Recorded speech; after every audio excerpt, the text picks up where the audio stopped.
সুপ্রিয় দর্শক বন্ধুরা, সতর্ক হয়ে যান। বাজারে প্রচুর পরিমাণ ছড়িয়ে গেছে 200 টাকার জাল নোট। আমার হাতে যে দুটি 200 টাকার নোট দেখতে পাচ্ছেন, তার মধ্যে একটি আসল এবং আরেকটি জাল। এরকম জাল নোট বেশিরভাগ 200 টাকার বান্ডিলেই একটি করে থেকে যায়।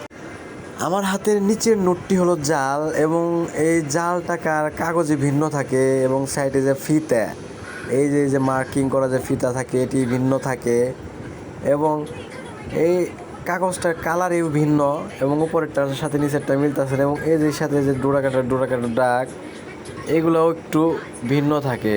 দেখলেই একটু ভালো করে দেখলেই বুঝবেন এটি হলো নকল টাকা। সুপ্রিয় দর্শক বন্ধুরা, আজ এ পর্যন্ত। পরবর্তী ভিডিওটি আরও ইন্টারেস্টিং বিষয় নিয়ে আমরা আলোচনা করব।